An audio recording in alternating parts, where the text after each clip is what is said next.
being weak is defiled. Food will not bring us closer to God. We are no worse off if we do not eat, and no better off if we do. But take care that this liberty of yours does not somehow become a stumbling block to the weak. Let us pray. May the words of my mouth and the meditation of all of our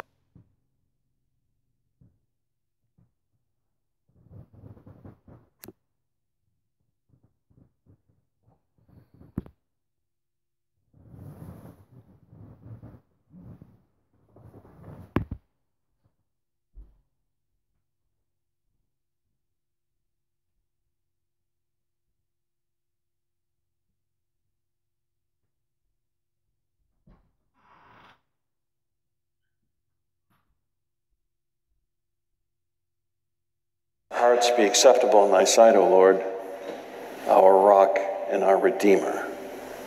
Amen.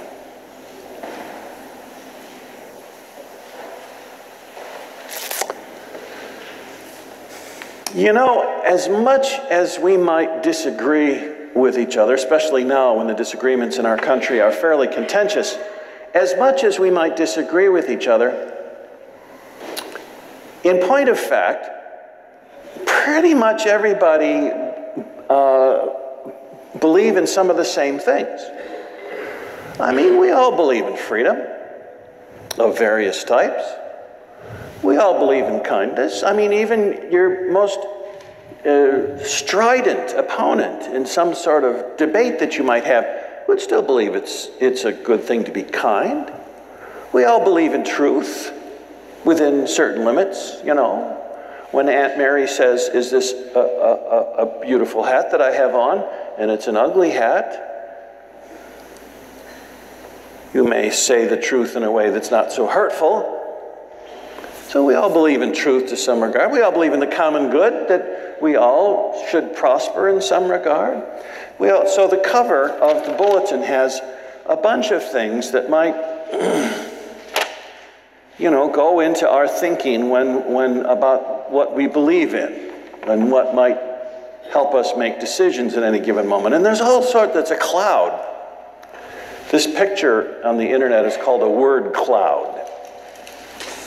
And there are hundreds, thousands of these sorts of clouds out there in the internet. And they represent the fact that there are complexes of meaning that aren't just one thing or two things or three things, but there are 50 things that all go into this package of what we think, what we believe, how we act, how we make decisions. And that for a lot of people, those 50 words are pretty much exactly the same. It depends on which ones are more important. Which ones are bigger? Which ones have more impact in our lives? So we get together to discern the order of the values, which is one of the most important things we can do as an individual or as a group when we decide what career we're going to take, when we decide things about our family, when we decide how to balance our checkbook and how to write a budget, when we decide what group to belong to, when we decide all sorts of things in our life. It really is us trying to figure out what is more important than other things. And it turns out that if we talk to other people about it, it helps us clarify our own values and our own ordering. And it makes us feel as though we aren't just sort of mindlessly wandering about. And so this is one of the main things that a church does. We gather here to figure out the most important things. And churches have always done that. When Jesus' time, the Pharisees came to Jesus and said, Jesus, there are so many commandments. Which commandment is the most important of them all? Because it would seem like at times they were mutually exclusive. You couldn't do you certainly couldn't keep track of the hundreds and hundreds of different commandments. So they came and they said, Jesus, we need help prioritizing. I can't just pick one. I'm going to pick a larger principle, that you love God and your neighbor as yourself. You love God with your heart, your mind, your spirit, your soul. You love God completely. And the second one is very much like it. You love your neighbor as yourself. the larger principles that Jesus calls us to. Which sort of brings us to this passage, this peculiar passage about food offered to idols, which doesn't make a whole lot of sense to people in our culture, because that's just not what happens.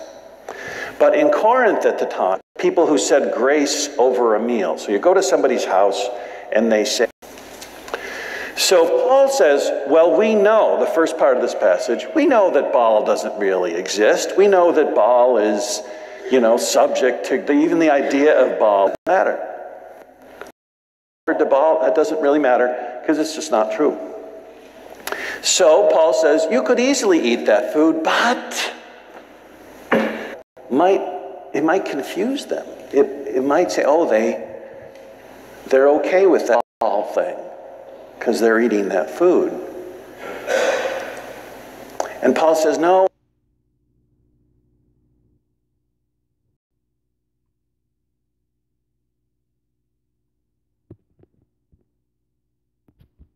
No, what other people's feelings are important. And so we shouldn't do that because it might be confusing, might be a stumbling block. All of Judaism, Paul tries to help us work out marriage rules.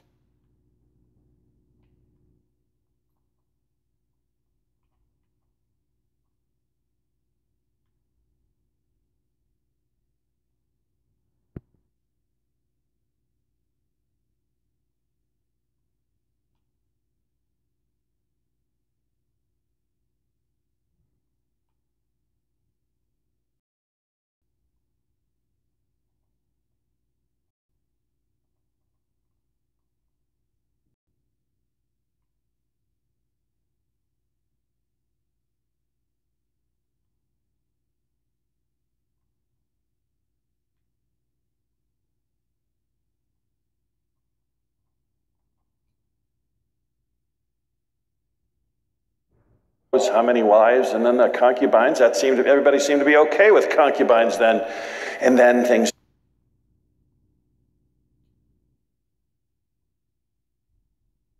changed, and then, so the marriage rule wove through the Old Testament. It's confusing to figure out. Paul said, this is what it is now. There were all sorts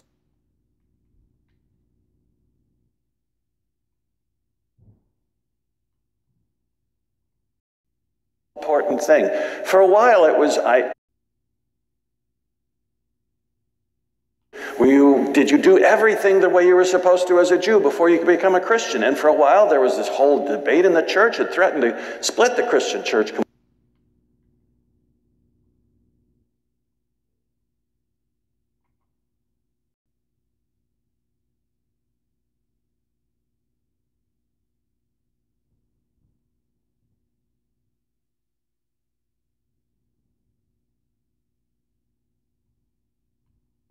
Just a few years before, it would have split the church. And a few years later, a whole new understanding had taken place because they figured out what was more important.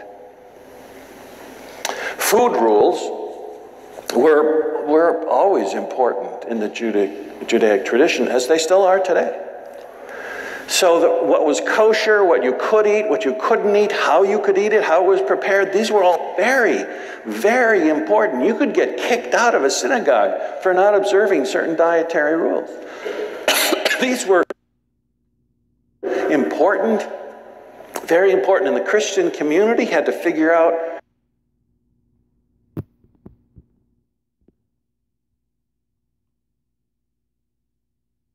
why they were important and how they were important now that Jesus was on the scene.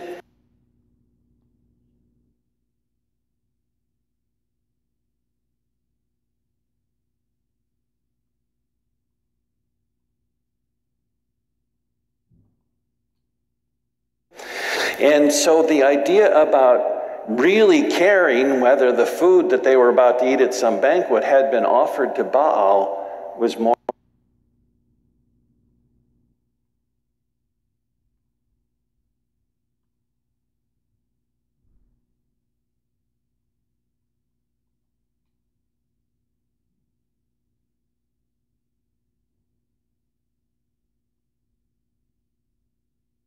more important than it might seem to us at the moment here.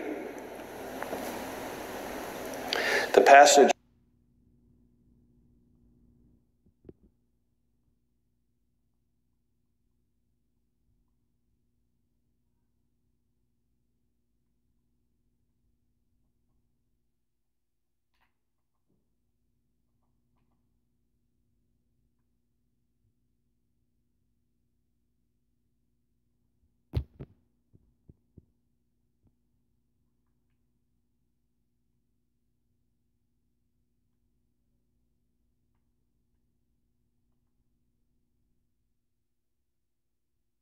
turns out to be, Paul uses this to help us understand what is important.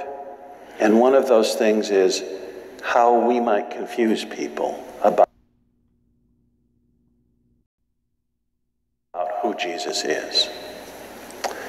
And so he, through this very meticulous logic, comes to understand that we shouldn't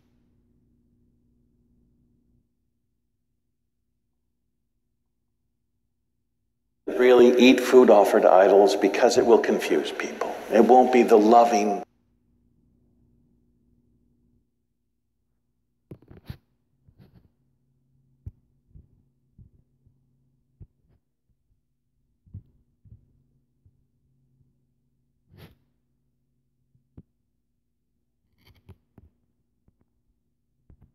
thing to do for people who don't know what's going on.